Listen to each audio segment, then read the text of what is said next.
마지막 부입니다. 제4부 34장 1. 어린아이는 이런 질문을 던질지도 모른다. 세상 이야기란 대체 어떤 거예요? 어른들도 한 번쯤은 이런 의문을 품을 것이다. 세상은 대체 어떻게 돌아가는 걸까? 결말은 어떻게 될까?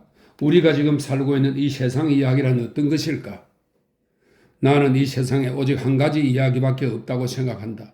그 유일한 이야기가 우리를 항상 두렵게 하는 동시에 고무시키기 때문에 우리는 진주 목걸이에 연결된 알처럼 줄곧 생각과 자문을 거듭하며 살아가는 것이다. 인간은 자기 생활과 생각, 욕망과 야심, 탐욕과 잔인함, 친절과 관용, 다시 말해 얽히고 설킨 선과 악의 거물에 붙잡혀 있다. 이것이야말로 유일한 우리 모두의 이야기이며 감성과 지성이 서로 다른 각계각층의 사람들에게 공통적으로 일어나는 일이다. 선과 악은 우리가 세상에 태어나 처음으로 인식하는 시줄과 날줄이며 우리가 세상을 떠날 때에도 인식하게 될 직물이다. 강산과 경제의 관습이 어떻게 변한다고 해도 이것만은 변하지 않을 것이다. 이것 이외에 다른 이야기는 없다. 인간이 평생을 살아오면서 쌓인 먼지와 찌꺼기를 다 털어버리고 나면 분명하고 확고한 한 가지 의문만이 남을 것이다. 내 삶은 선한 것이었을까, 악한 것이었을까? 나는 그동안 똑바로 살았을까, 비뚤어지게 살았을까? 그리스 역사학자 헤로도토스는 페르시아 전쟁을 기술하면서 크로이소스 왕에 관한 이야기를 들려준 바 있다. 당대의 왕들 가운데 가장 부유하고 누구에게나 환영받던 크로이소스가 어느 날 아테네의 현인 솔론에게 유도신문을 했다. 어떤 대답이 나올지 걱정하지 않았더라면 처음부터 질문을 하지 않았을 것이다. 그는 이 세상에서 가장 행복한 사람은 누구인가? 하고 물었다. 스스로 의심에 사로잡힌 나머지 확인을 받고 싶었던 것이다. 솔로는 고대의 행복했던 사람 3명을 들어 이야기해 주었다. 하지만 그 이야기가 크로이소스의 귀에 들어올 리 없었다. 자기 자신에 대한 걱정에 사로잡혀 있었기 때문이다. 솔론이 자신에 대해 언급하지 않자 왕은 할 수 없이 직접 물었다. 너는 내가 행복하다고 생각지 않느냐? 솔론은 서슴지 않고 말했다. 제가 그걸 어떻게 말씀드릴 수 있겠습니까? 아직도 생존해 계신데. 훗날 그의 부와 왕국이 행복과 더불어 살았을 때 이 불길한 대답이 크로이소스의 뇌리에서 떠나지 않았을 것이다. 그는 화형을 당할 때도 이 형답을 떠올렸을 것이고 어쩌면 괜한 질문을 해서 답을 들었던 걸 후회했을지도 모른다. 오늘날에도 인간의 죽음 앞에서 상황은 크게 다르지 않다. 만약 죽은 사람이 생전에 부러움의 대상인 부와 영향력, 권력, 명예 등을 갖고 있었다면 살아있는 사람들은 그가 남긴 재산과 명성, 업적 등을 자세히 평가하고 난 후 마지막으로 한 가지 의문을 품을 것이다. 그의 인생은 선한 것이었을까, 악한 것이었을까? 이 말은 크로이소스의 질문을 다르게 표현한 것에 불과하다. 그를 부러워했던 마음은 어느샌가 사라지고 그를 평가하는 유일한 척도는 오직 그는 사람들로부터 사랑을 받았던가 미움을 받았던가 그의 죽음을 안타깝게 생각하는가 후련하게 생각하는가 하는 것이다. 나는 세 사람의 죽음을 지금도 선명하게 기억하고 있다. 그 중 한 사람은 당대 최고의 부자였다. 그 부를 쌓기 위해 그는 사람들의 영혼과 육체를 짓밟았고 그 후 수년 동안은 잃어버린 사랑을 되찾기 위해 몸부림쳤다. 그 과정에서 그는 출세를 위해 저질렀던 많은 죄악을 보상하고도 남을 만큼 세상을 위해 크게 봉사했다. 그가 죽었을 때 나는 항해 중이었다. 게시판에 부음이 나붙자 대부분의 사람들은 기뻐했다. 몇몇 사람들은 그 개자식 잘 죽었군 하고 말했다. 두 번째는 사탄처럼 영리한 사람이었다. 그는 인간의 존엄성에 대해서는 전혀 모른 채 오직 인간의 약점과 사악한 면만을 꿰뚫고 있었다. 결국 그 특별한 재능을 활용하여 사람을 왜곡하고 매수하고 뇌물을 먹이고 위협하고 유혹한 끝에 상당히 높은 권좌에 오르게 되었다. 그는 미덕이라는 허울 좋은 이름으로 자신의 속마음을 위장했다. 인간에게서 자신을 사랑하는 마음을 빼앗으면 훗날 어떤 선물로도 그의 사랑을 되살 수 없다는 것을 그가 알고 있었는지 모르겠다. 뇌물을 받은 사람은 뇌물을 준 사람을 정오할 뿐이다. 그 사람이 죽었을 때 온 나라가 그를 찬양했지만 그 이면에는 그의 죽음을 기뻐하는 마음이 깔려 있었다. 마지막으로 세 번째 사람이 있었다. 비록 실행 과정에서 많은 과오를 범했지만 그의 삶은 수많은 사람들에게 커다란 영향을 미쳤다. 사람들이 가난하고 두려워할 때, 그리고 추악한 세력이 그 두려움을 악용하려고 할 때 그의 영향을 받은 사람들은 용감하고 위험 있고 선량하게 행동했다. 물론 그를 미워하는 사람도 몇몇 있었다. 그가 세상을 떠났을 때 사람들은 거리에서 울음을 터뜨리며 마음속으로 울부짖었다. 이제 우리는 어떻게 해야 하는가? 그가 없는 세상을 어떻게 살아갈 것인가? 불확실성의 세상 속에서 나는 한 가지를 확실한다. 인간이란 연약하기 짝이 없는 허울 밑에서 선량해지기를 원하고 사랑받기를 원하는 존재다. 인간이 저지르는 대부분의 악행들은 사랑에 이르는 지름길을 택하기 위해 시도된다. 인간의 죽음에 이르렀을 때 생전의 재능과 영향력과 자질이 제 아무리 훌륭하다고 해도 만약 사랑받지 못한 채 죽는다면 그 삶은 실패작이요, 그의 죽음은 싸늘한 두려움일 뿐이다. 만일 우리가 생각과 행동, 이 두 가지 길 중에서 어느 하나를 선택해야 한다면 미래의 죽음을 염두에 두고 우리의 죽음을 세상이 기쁘게 받아들이는 일이 없도록 최선을 다해 살아야 할 것이다.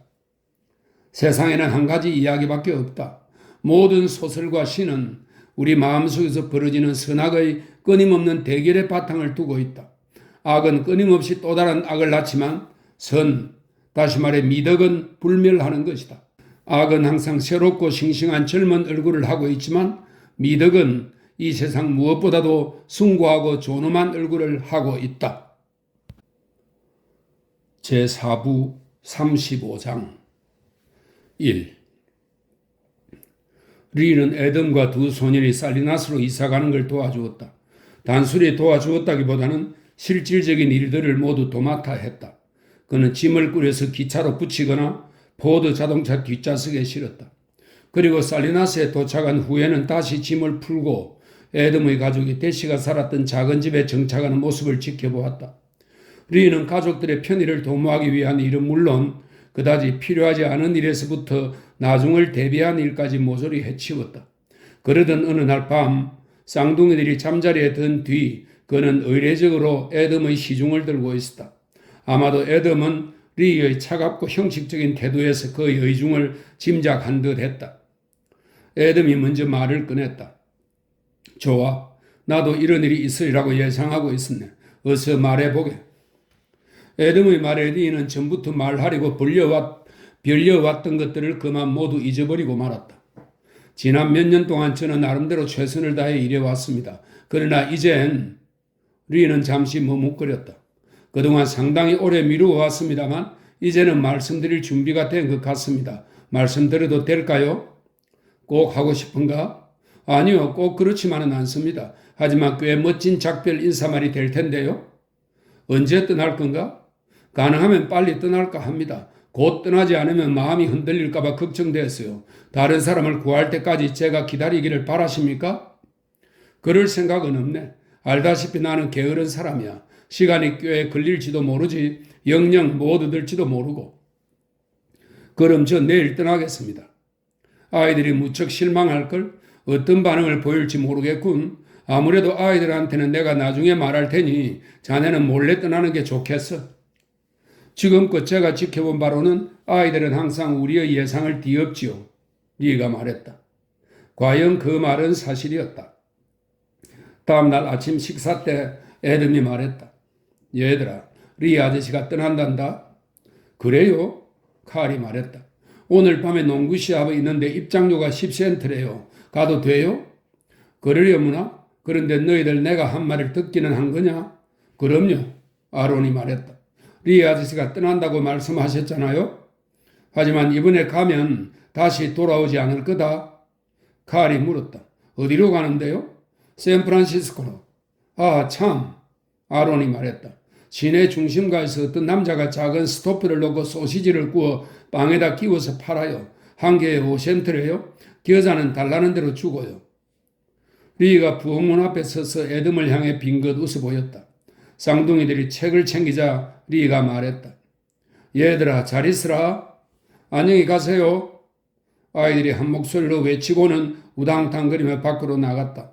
에덤은 커피 잔을 들여다보면서 미안한 듯 중얼거렸다. 괘씸한 녀석들 같으니 10년이 넘도록 돌봐준 것에 대한 보답이 고작 그거란 말이야? 차라리 그러는 편이 더 좋습니다. 리가 태연하게 말했다. 슬픈 척 한다면 그것이야말로 거짓이죠. 아이들에게는 이런 일점은 아무 의미도 없는 거예요. 가끔씩 제 생각을 할지도 모르죠. 마음속으로 말입니다. 전 아이들이 슬퍼하는 걸 원치 않아요. 아이들이 섭섭해하는 모습을 보고 기뻐할 만큼 속이 좁지 않습니다.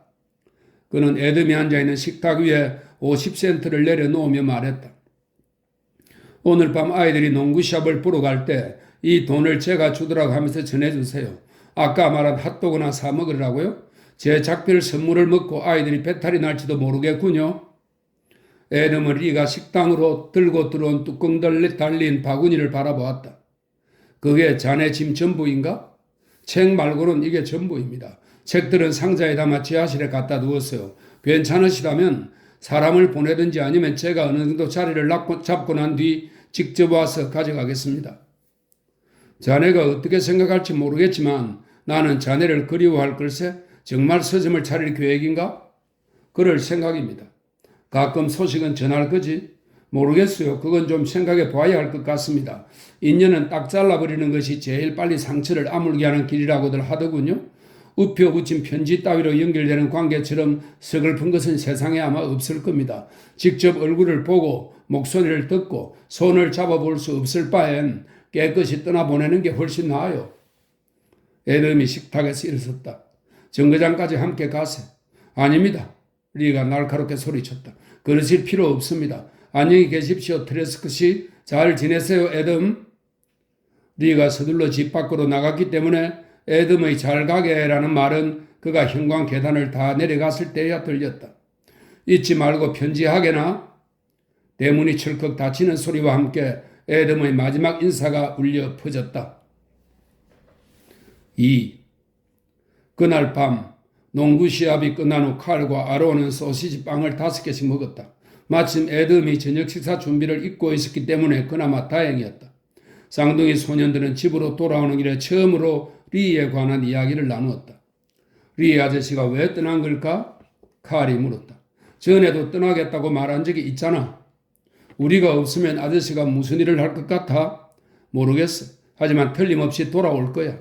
아론이 말했다.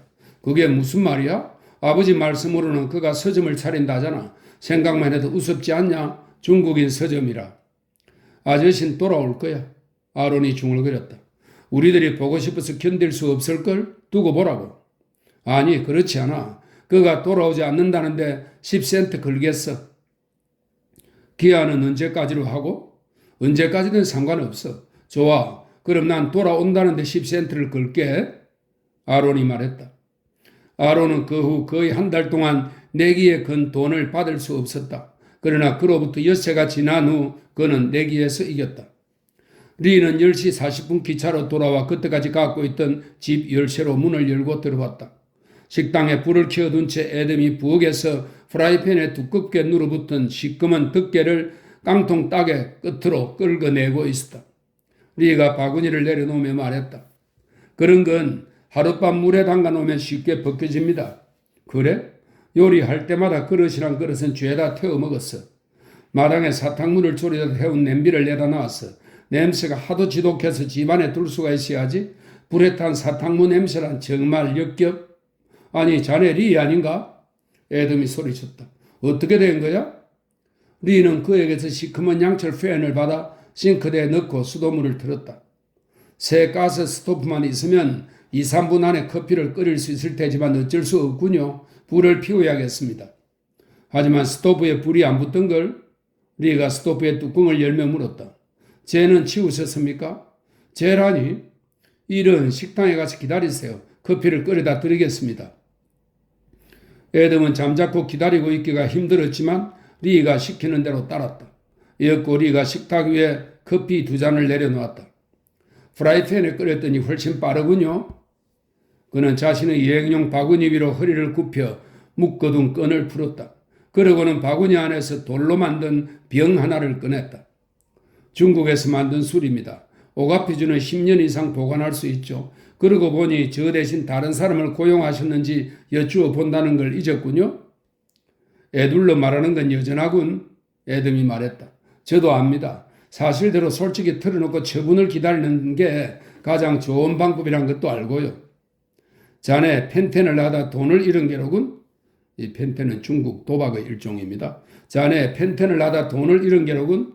아닙니다. 그러기라도 했으면 좋게요. 돈은 그대로 있습니다.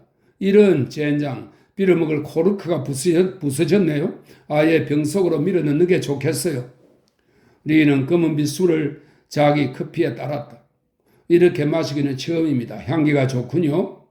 썩은 사과 냄새가 나는 걸 에덤이 말했다. 그래요. 하지만 세뮤얼 해밀턴은 제대로 썩은 사과 냄새 같다고 했었죠. 그동안 무슨 일이 있었는지 언제쯤 말할 텐가? 아무 일 없었습니다. 리가 대답했다. 외로웠어요. 그뿐이에요. 이 말로 충분히 설명되지 않나요? 책방은 어떻게 됐나? 책방은 차리고 싶지 않아요. 제 마음이 그렇다는 걸 기차를 타기 전부터 깨달았죠. 다만 그런 제 생각을 확인하기 위해 이렇게 시간이 걸린 거예요. 그럼 자네의 마지막 꿈도 사라진 게로군? 잘 된 거예요. 리는 히스테리를 일으키기 직전인 것 같았다. 들으실 것이 우리 중국 사람 취하고 싶다. 에덤은 무척 놀랐다. 이봐, 왜 그래? 리는 술병을 입에 대고 한 모금 크게 들이켰다. 타는 듯한 목구멍에서 독한 술 냄새가 풍겨났다. 에덤, 이렇게 집에 돌아오니 뭐라고 말할 수 없을 정도로 기쁘네요. 내 평생 그토록 지독하게 외로웠던 적은 한 번도 없었어요. 제4부 36장 1. 살리나스에는 초등학교가 두 곳 있었다. 두 학교 모두 덩치 큰 누런색 건물이었는데 커다란 창문은 쓸쓸해 보였고 문짝 또한 투박하기 그지없었다. 학교 이름은 각각 동부학교와 서부학교였다. 시내에서 멀리 떨어진 동부학교는 중심과 동쪽에 사는 아이들이 다니는 곳으로 굳이 여기서는 언급하지 않겠다. 서부학교는 커다란 2층 건물이었다. 건물 전면에는 옹이투성이 미루나무가 서 있었다. 이 미루나무를 기준으로 운동장이 여학생용과 남학생용으로 나뉘었다. 건물 뒤쪽 운동장에서 그 기준이 되는 것은 높다란 판자 울타리였다. 운동장 뒤쪽으로는 왕골과 부들이 무성한 작은 높이 경계선을 이루며 자리하고 있었다. 서부학교에는 3학년부터 8학년까지의 학생들이 있었다. 그보다 어린 1, 2학년 아이들은 약간 떨어진 곳에 있는 유년학교로 다녔다. 서부학교는 학년마다 교실이 하나씩 있었는데 3, 4, 5학년은 1층에 그리고 6, 7, 8학년은 2층에 있었다. 각 교실에는 낡고 평범한 떡갈나무 책상들과 교당, 교사용 책상, 세스 토머스 벽시계 그리고 그림 한 점이 있었다. 각 교실의 특징을 대표하는 그림들은 라파엘로 이전의 화풍이 두드러졌다. 3학년 교실에는 갑옷을 입은 원탁의 기사 켈르헤드가 학생들에게 미래를 제시하고 있었다. 4학년 교실에서는 그리스 신화에 나오는 걸음 빠른 여신 아탈란타가 아이들을 재촉했으며 5학년 학생들은 바질 화분 그림에 난감해했다.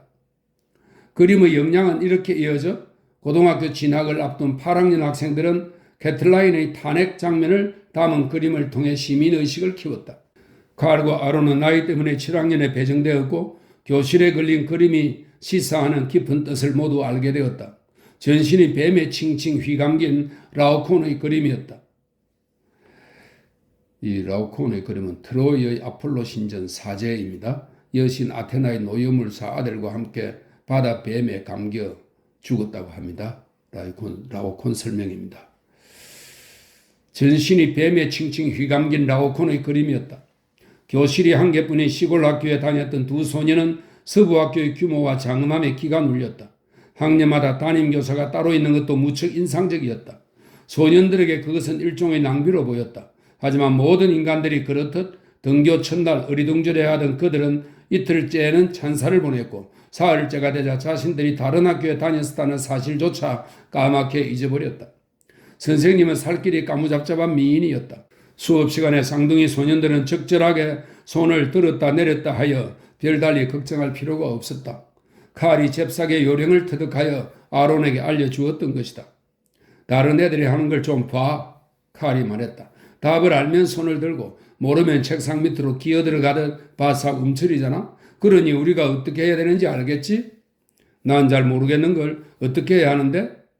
선생님은 항상 손을 든 아이들만 시키지는 않아 손을 안 든 애들도 시킨다고. 답을 모르는데도 말이야? 그래, 맞아. 아론이 맞장구를 쳤다. 그러니 우선 첫째 주에는 죽어라 공부를 하고도 손을 들지 않는 거야. 그래서 선생님이 우리를 지명하면 척척 대답을 하는 거지. 아마 선생님이 무척 놀라겠지? 둘째 주에는 공부를 하지 않고도 손을 드는 거야. 그때는 선생님이 우리를 안 시켜.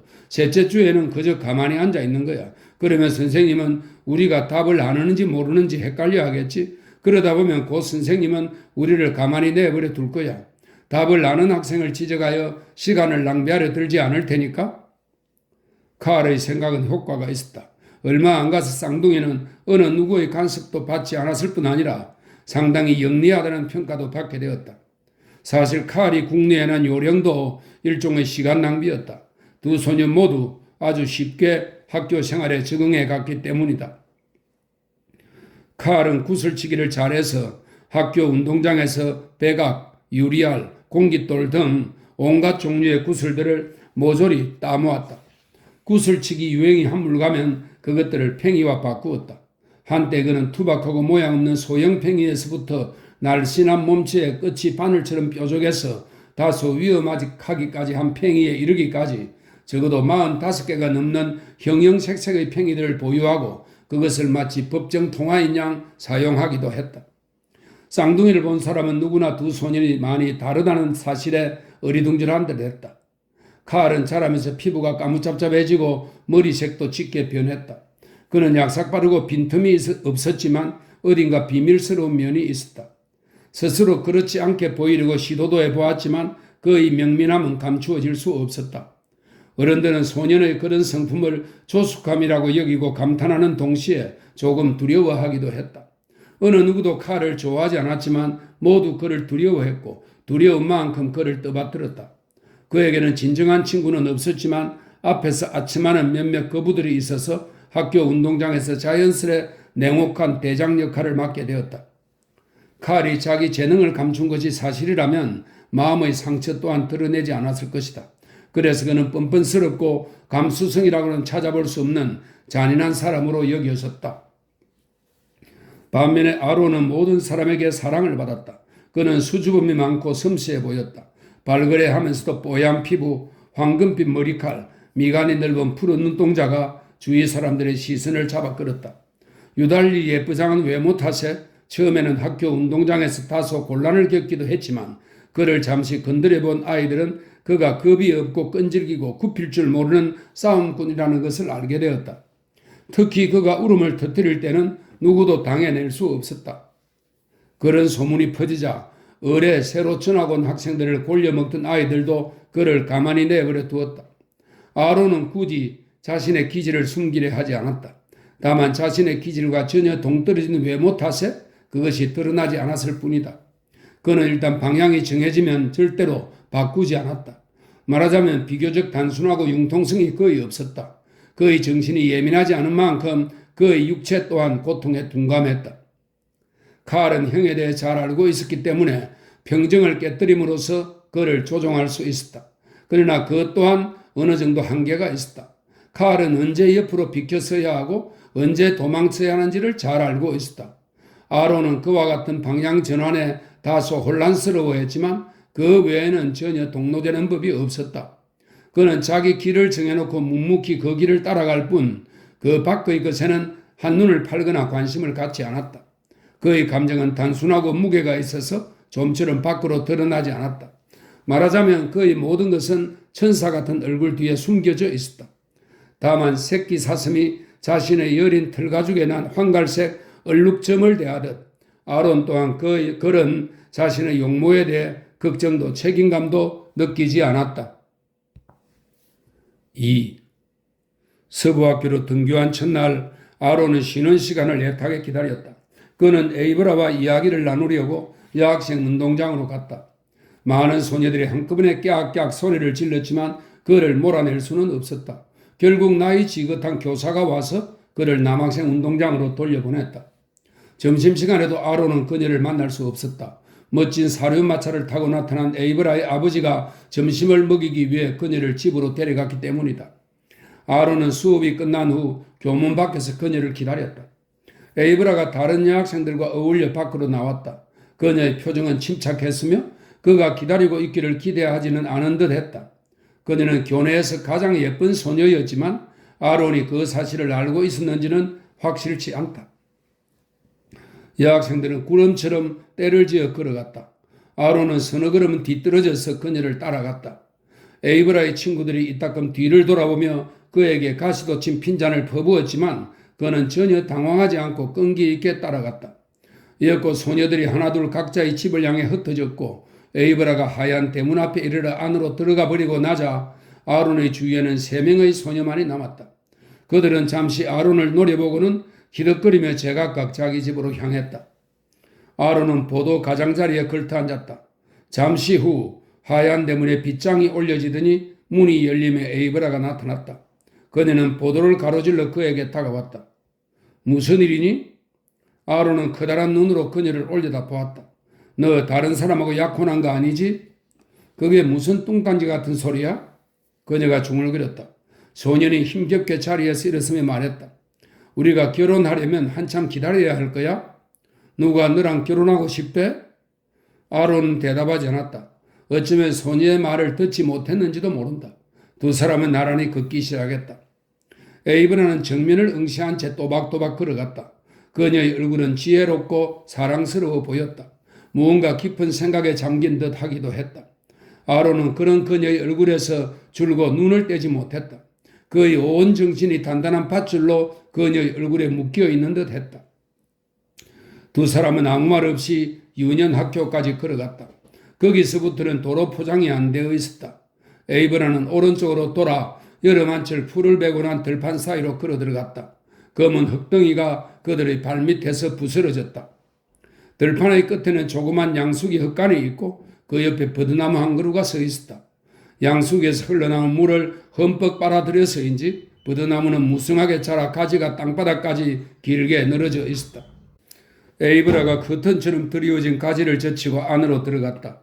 나무 둥치 주위로 버들가지가 땅바닥까지 치렁치렁 늘어져 있어서 그 안은 버들잎으로 지은 집처럼 아늑했다. 나뭇잎 사이로 밖이 내다 보였지만 밖에서 보면 안이 들여다 보이지 않아서 달콤하리만큼 따스하고 포근했다. 오후의 햇살이 싱싱한 버들잎 사이로 새어들어와 황금빛으로 빛났다. 에이브라가 바닥에 앉았다.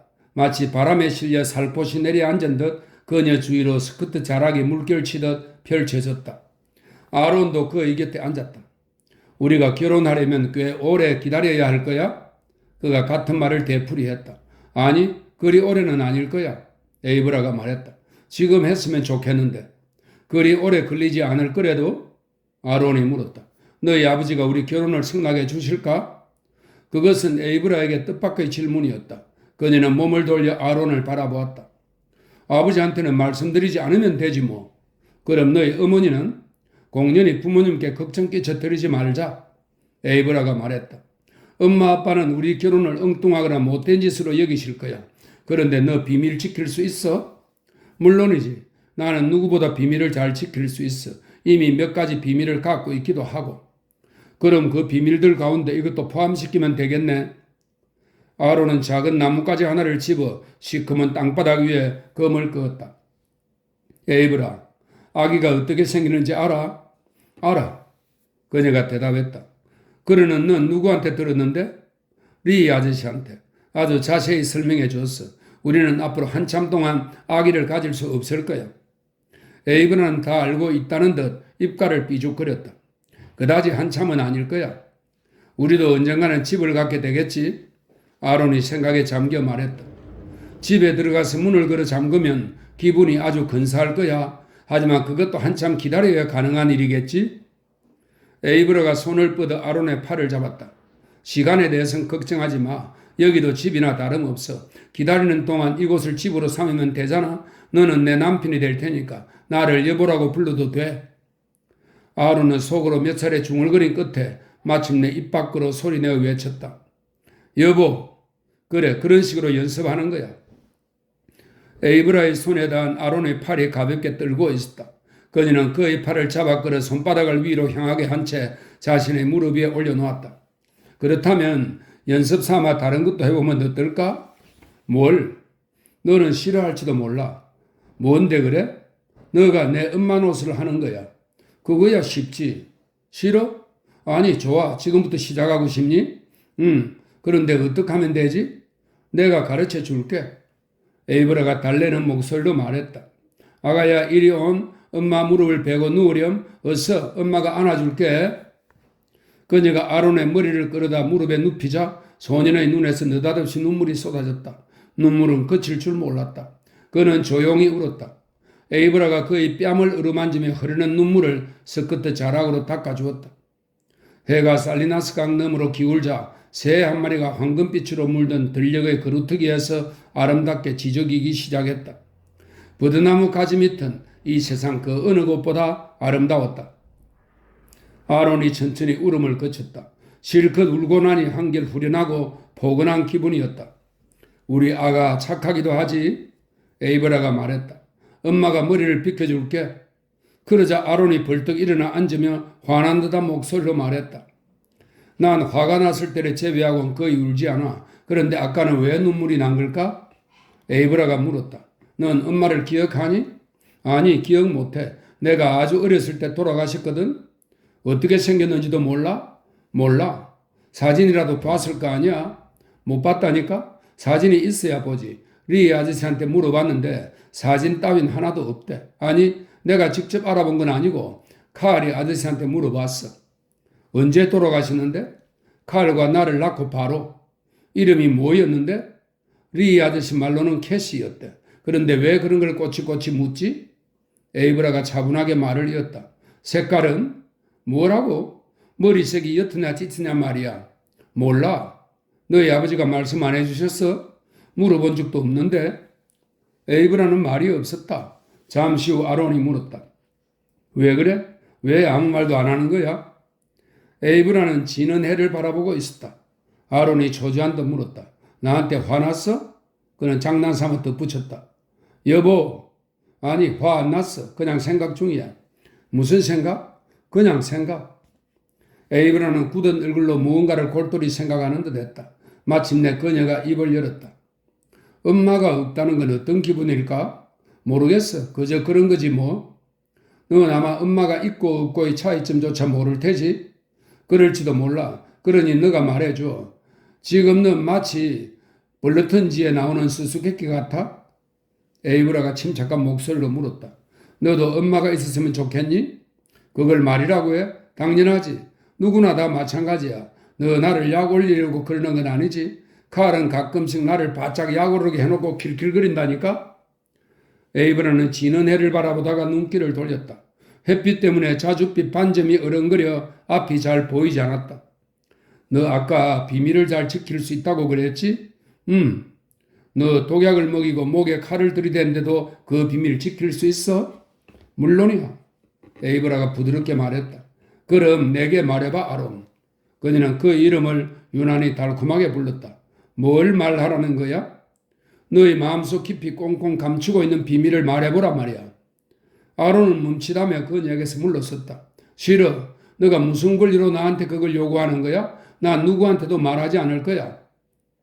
아가, 그러지 말고 엄마한테 말해보려무나? 그녀가 달래듯 말했다. 아론의 눈에 다시 눈물이 차올랐다. 이번에는 분노의 눈물이었다. 너와 정말 결혼을 해야 할지 의심스러워졌어. 그가 말했다. 아무래도 집에 돌아가야겠다. 에이브라가 떠나려는 그의 손목을 잡고 매달렸다. 그녀의 목소리는 다시 차분해졌다. 널 시험해보고 싶었을 뿐이야. 너 정말 비밀을 잘 지키는구나? 도대체 왜 그랬어? 나 화났단 말이야. 기분 나빠.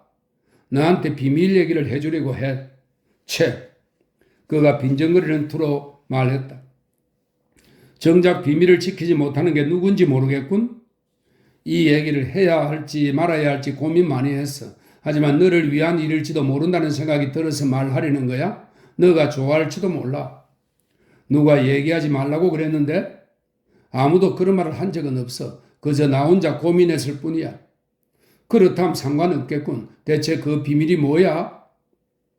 붉은 애가 블랑코가의 톨로튼의 집 지붕에 걸려 있었다. 노을을 배경으로 그 집 굴뚝이 검은 엄지손가락처럼 보였다. 에이브라가 조용히 입을 열었다. 우리가 너희 집에 갔던 때를 기억하니?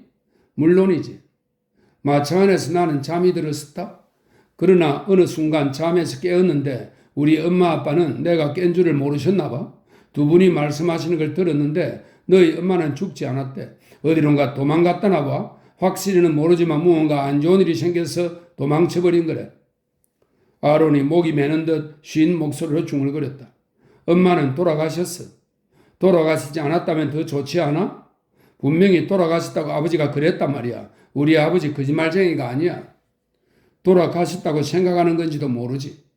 아버지는 진실을 알고 계실걸? 그의 목소리에는 확신이 없었다. 에이브라가 말했다. 우리가 너희 엄마를 찾을 수 있다면 얼마나 좋을까? 너희 엄마가 기억상실증에 걸렸을지도 모르잖아? 그런 얘기를 책에서 읽은 적이 있어. 우리가 너희 엄마를 찾아내서 기억을 되살리게 할 수 있을지도 몰라. 에이브라는 스스로 지어낸 환상적인 이야기에 도취한 것 같았다. 아론이 말했다. 아버지한테 직접 물어봐야겠어. 아론, 내가 얘기한 건 어디까지나 비밀이야? 그녀가 사뭇 엄숙하게 말했다. 누가 그래? 누구야? 나지. 자, 지금부터 내 말을 따라해. 비밀을 누설하면 독약을 먹고 내 목을 딸 것이다. 그는 잠시 머뭇거린 끝에 시키는 대로 따라했다. 비밀을 누설하면 독약을 먹고 내 목을 딸 것이다. 이제 너희 손바닥에 침을 뱉다. 이렇게 말이야. 그래, 그렇게. 이번엔 손을 내놔 봐. 잘 봐. 이렇게 침을 비비는 거야. 그래, 그 다음엔 그 침을 머리에다 문질러. 두 사람은 나름대로 의식을 치렀다. 그러고 나서 에이브라가 엄숙하게 말했다. 이제 비밀을 누설할 때면 해봐. 이런 맹세를 하고도 비밀을 누설한 아이가 헛간에 불이 나서 다 죽었다는 얘기도 있단 말이야. 어느덧 해가 톨로튼의 지붕 너머로 사라지자 황금빛도 자취를 감추었다. 저녁별이 토로산 위에 가물거렸다. 에이브라가 말했다. 어쩜 좋아? 호되게 꾸지람을 듣게 생겼어. 빨리 가자. 아버지가 개를 데리고 나를 찾아 나섰을 거야. 매를 맞을지도 몰라. 아론이 믿을 수 없다는 듯 그녀를 바라보았다. 매를 맞다니 설마 너를 때린다는 거야? 정말이래도? 아론이 열을 올리며 말했다. 때릴 테면 때려보라지. 너를 때렸다가 내가 가만히 있지 않을 거라고 말해. 미간이 넓은 푸른 두 눈이 가늘어지면서 빛을 발했다.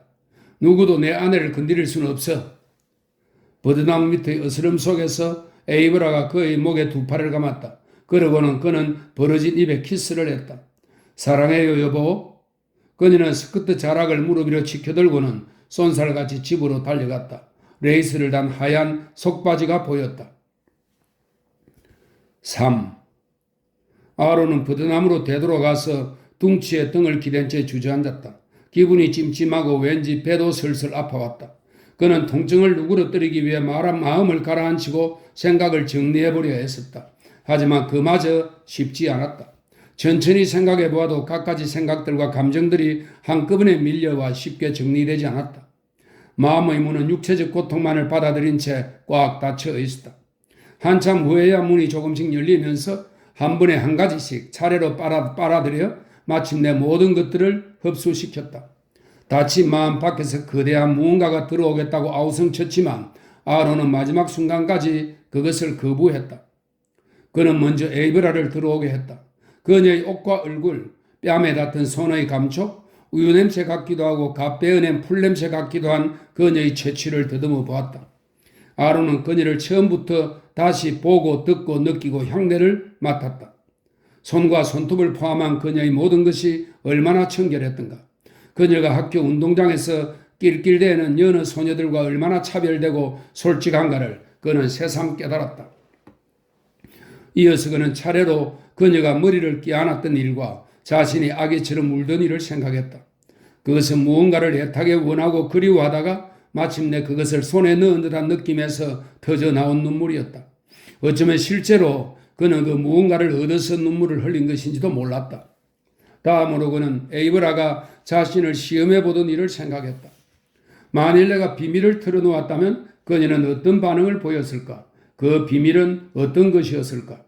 그러나 지금으로서는 그의 마음속으로 들어오겠다고 아우성치는 비밀 이외에 다른 것은 전혀 생각나지 않았다. 에이브라는 아주 예리한 질문을 했었다. 엄마가 없다는 건 어떤 기분일까? 그 질문이 아론의 마음속으로 슬그머니 파고들었다. 과연 그건 어떤 기분일까? 그것은 그 무엇과도 비교할 수 없는 특별한 느낌이었다. 크리스마스나 졸업 축하 파티에 다른 애들의 어머니가 참석했을 때 교실에서 소리 없이 눈물 지으며 품게 되는 그리움 같은 것이었다. 어머니가 없다는 것은 바로 그런 기분이었다. 살리나스는 늪과 왕굴이 무성한 연못들로 둘러싸여 있었고 그 연못마다 수천 마리의 개구리가 우글거렸다. 저녁이 되면 온 사방이 개구리 울음소리로 가득해서 그것이 일종의 포효 속의 고요를 이루었다. 말하자면 개구리 울음소리는 장막이자 배경으로 그 소리가 뚝 그치면 마치 천둥이 치고 난 뒤의 고요를 연상케 했다. 만일 한밤중에 개구리 소리가 멈춘다면 살리나스 사람들은 모두 엄청난 굉음이라도 들은 것처럼 벌떡 잠에서 깨어날 것이었다. 게다가 수천 마리의 개구리 노랫소리에는 일정한 리듬과 박자가 있는 듯 했다. 그것은 시각의 특별한 작용으로 별이 반짝거려 보이는 것처럼 청각의 어떤 작용 때문에 그렇게 들리는지 모를 일이었다. 이제 버드나무 그늘 밑은 아주 어두웠다. 아론은 그 커다란 문제를 어떻게 받아들여야 할지 갈피를 잡을 수 없었다. 그가 그렇게 망설이는 동안 그 커다란 문제는 그의 마음속에 슬며시 들어와 버렸다. 그의 어머니는 살아있었다. 가끔씩 그는 부패하지 않은 싸늘한 모습으로 지하에 꼼짝 않고 누워있는 어머니의 모습을 마음속에 그려보곤 했다. 그런데 바로 그 어머니가 지금 어딘가에서 살아 움직이며 말을 하고 눈을 뜬 채 손도 흔들고 있다니.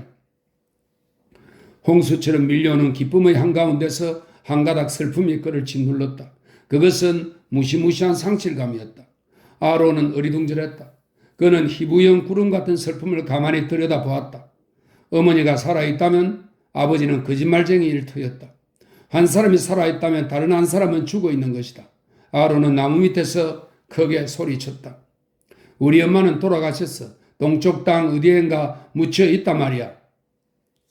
어둠 속에서 그는 리의 얼굴을 보았고 그의 부드러운 목소리를 들었다.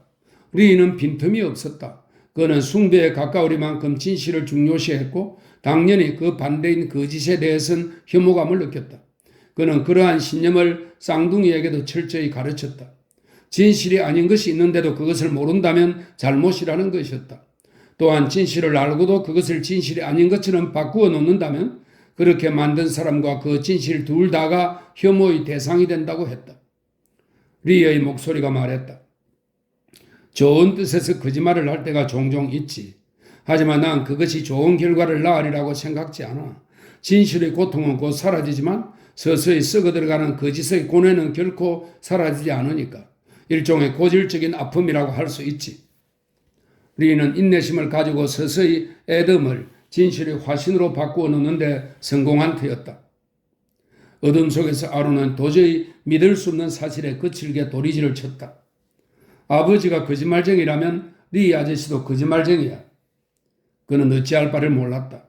물어볼 사람은 아무도 없었다. 칼도 거짓말쟁이였다.